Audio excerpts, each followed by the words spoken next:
চল মামা, অনেকদিন হয়েছে চুরি করে কিছু খাই না। পাশে সেলিম চাচার আলু খেত আছে, সেখান থেকে আলু খাই, চল। ঠিক আছে চল।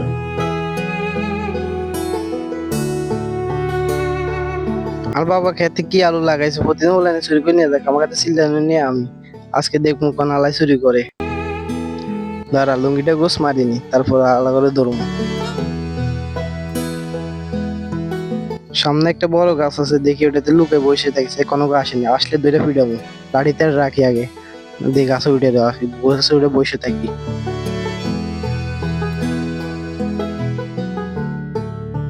তাড়াতাড়ি চল, কেউ চলে আসবে পরে। এগুলো নি প্রতিদিন আমার ক্ষেত্রে আলু চুরি করে। দাঁড়া, ধরমু আজকে। অঙ্গা তো কেউ নাই, চল তাড়াতাড়ি চুরি করে চলে যাই। দাঁড়া, আগে কেউ আছে নাকি দেখি, দাঁড়া। কেউ নাই, তাড়াতাড়ি কর, তাড়াতাড়ি কর। আস্তে আস্তে নেমে তারপর ধরমু, দাঁড়া। লাঠিটা নিয়ে এলো আগে, তারপর পিছন দিয়ে যে আস্তে ধরমু। আরেকবার দেখ কেউ আসেনি। কই, এদিকে তো কেউ নাই, তোর এদিকে দেখ।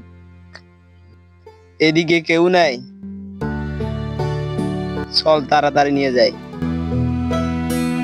দে আলু যত উড়াইতে পারে উড়া, তবুও আজ খবর আছে। এই ধর ধর, আঙ্গ আলু ডাবের অনুমতি দিছে কে তোরে? আরে করিম চাচার হলো আইনছে। করিমা হলো কুঙ্গাই যা, এই যে ছোড়ো গা। এখন তো করিমার হলারে ধরতে পারি নাই, তোরে ধরছি।